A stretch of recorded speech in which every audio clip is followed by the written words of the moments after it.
Hello everyone, welcome back to this channel. और आज मैं आपके लिए स्कोडा स्लाविया लेकर आया हूँ। सबसे पहले इसके सामने के डीआरएल सेटअप से शुरुआत करते हैं। तो आपको कुछ इस प्रकार सा स्ट्रेस्ड डीआरएल फॉर्मेशन मिलेगा, जिसकी शुरुआत यहाँ से होती है और वो कर्व होते हुए वहाँ तक जाता है। और एक फॉर्मेशन में ये प्रोजेक्टर सेटअप के साथ काफ़ी अट्रैक्टिव लगता है। सामने के अगर फ्रंट ग्रिल को आप टैली करें तो कुछ इस प्रकार के आपको ग्रिल सिस्टम मिलते हैं, जिसमें आप नोटिस करिएगा कि ये जो पोर्शन है ये आपका पियानो ब्लैक में दिया हुआ है और उसके बेस में ब्लैक है, तो वो थोड़ा सा अट्रैक्टिव बनाता है। जैसे आप लाइट अभी देख रहे होंगे तो इसके ऊपर वाले भाग पे हल्का सा ये शाइनिंग लग रहा है। इसके जैसे दोनों डीआरएल के सेटअप को आप देखेंगे तो वो थोड़ा सा अट्रैक्टिव है, एक प्रकार से काफ़ी ज़्यादा एजी ग्लैंस देता है, जो कि इस व्हीकल की खूबसूरती बहुत बढ़ाता है। फिर नीचे आप देखेंगे तो फॉग लैम्प्स का सेटअप है, जिसमें ऊपर यहाँ पर है ये क्रोम है और वहीं पर आप देख रहे होंगे तो सिंपल आपको बल्ब के साथ एक फॉग लैम्प के सेटअप मिलते हैं। नीचे कुछ इस प्रकार के सेक्शन मिलेंगे। साइड का लुक आप देखेंगे तो काफ़ी ज़्यादा ये लंबी लगती है as compare to other vehicle. और सामने के ग्लेंस में एक बार मैं आपको साइड को भी टैली करवा लेता हूँ। तो जो ये वाला पोर्शन आप देख रहे होंगे, यहाँ से कर्व होके कुछ इस प्रकार से दिखता है और वहाँ से वो टर्निंग होके आता है और यहाँ पर पूरे क्रोम टच दिए हुए हैं। तो ये जो आप व्हीकल देख रहे हैं ये आपका टॉप मॉडल है 1.0 लीटर में। इसके अलावा एक और अल्टरनेशन भी आता है, उसका मैं डिटेल्स बता दूंगा। फ़िलहाल इसका ऑन रोड प्राइस अभी क्लियर नहीं हुआ है, आने वाले कुछ समय में जल्दी ये क्लियर हो जाएगा। तो 28 फरवरी उम्मीद है कि इसका प्राइस आ जाए और आपको इस व्हीकल की जो भी एक ऑन रोड डिटेलिंग्स मिलेगी वो भी पता चल जाएगी।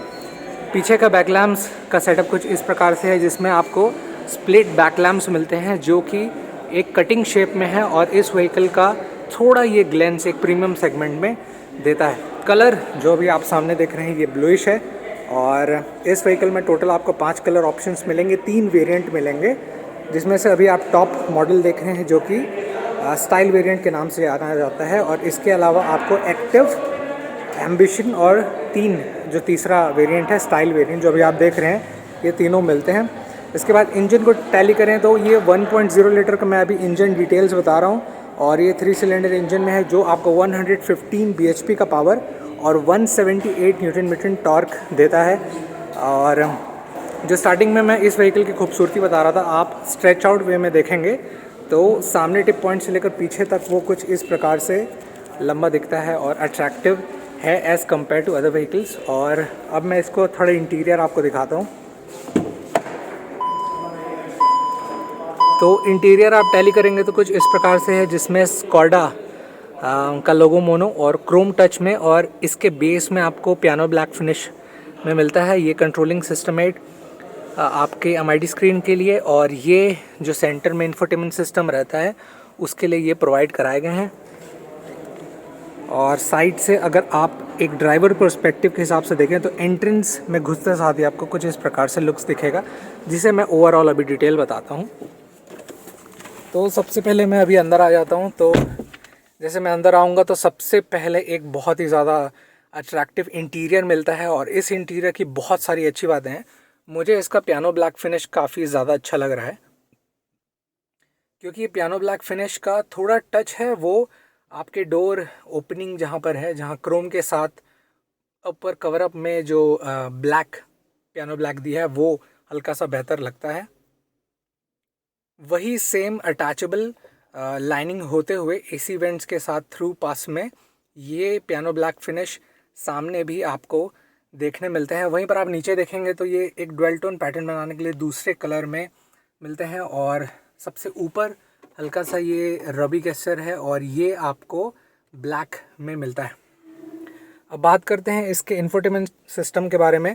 तो इंफोटेनमेंट सिस्टम बहुत ही एक वैल्यूबल लोगों के लिए साबित होता है, क्योंकि एक सेंटर फॉर्मेशन में इसे रखा जाता है। तो जैसे मैं इसके सेंटर के सिस्टम को आपको हल्का सा दिखाने की कोशिश करूं तो इसमें 10 इंच का इंफोटेनमेंट सिस्टम है, जो कि एंट्री होने से ऐसा कुछ स्कोडा का बीच में लोगो मोनो आपको शुरुआत में मिल के देता है और कुछ इस प्रकार से एक अच्छा टचिंग सिस्टमेट के साथ ये मिला है। वहीं पर जैसे मैं हल्का सा भी इसमें टच चेक करने की कोशिश करूं तो बिल्कुल ही एग्जैक्ट रिस्पांस देता है। ऐसा नहीं है कि थोड़ा सा डीले रिस्पांस इनके तरफ से देखने मिलता है।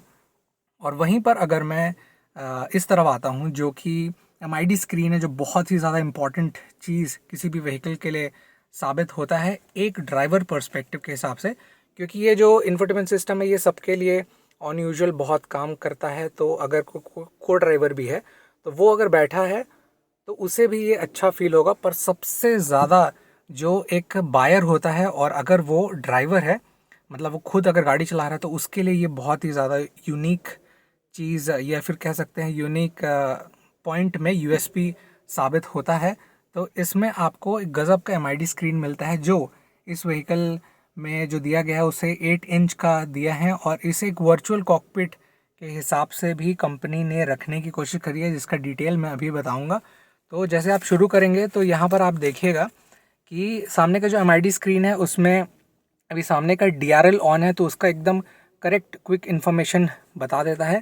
और जैसे आप बाकी के डिटेल्स अगर टैली करेंगे तो साइड में आप देखिएगा कलर कॉम्बिनेशन में इस बेस के हिसाब से ब्लैक में हल्का सा जो ब्राउनिश फील है, वो इसका जो कॉकपिट फील है वो ज़्यादा अट्रैक्टिव बनाता है। और वहीं पर अगर आप सिर्फ सेंटर में देखेंगे तो जैसे मैं गुस्से साथ ही आपको पहला पॉइंट बता रहा था, उसमें ये पियानो ब्लैक फिनिश बेस है और उसके अप पॉइंट में क्रोम टच मिलता है, जहाँ पर दोनों का जो कंट्रोलिंग सिस्टमेट है ये MID स्क्रीन का और ये बीच का इंफोटेनमेंट सिस्टम, वो दोनों के लिए ऑप्शंस दिए हुए हैं। यहाँ पर ये वाला पोर्शन है ये क्रोम टच में दिया हुआ है, जिसकी अलग खूबसूरती है। और इसका जो ओवरऑल डिटेल्स में रहेगा कि क्या फंक्शन है, कितना बेहतर साबित होगा, वो आने वाले समय में बताऊंगा। फ़िलहाल एक ग्लेंस में अभी कुछ ऐसा देख लीजिएगा। अब इसका एक इम्पॉर्टेंट चीज़ मैं आपको टैली करवा देता हूँ। तो जैसे आप स्कोडा स्लाविया को देखेंगे तो इसमें एक इम्पॉर्टेंट चीज़ होता है, वो है इसका बूट स्पेस। और बूट स्पेस इस व्हीकल में 521 लीटर्स का दिया हुआ है, जो कि एक मोर देन सफिशेंट है अगर आप इसे ओवरऑल टैली करना चाहें। और इस व्हीकल में 50 लीटर्स का फ्यूल टैंक कैपेसिटी है, जो कि एन मौके पे बहुत ज़्यादा अच्छा साबित होगा अगर आप इसे लॉन्ग ड्राइव पे ले जाते हैं। सो ये था एक quick detailing about the Skoda Slavia. आपको ये व्हीकल कैसे लगा मुझे नीचे कमेंट्स में ज़रूर बताइए।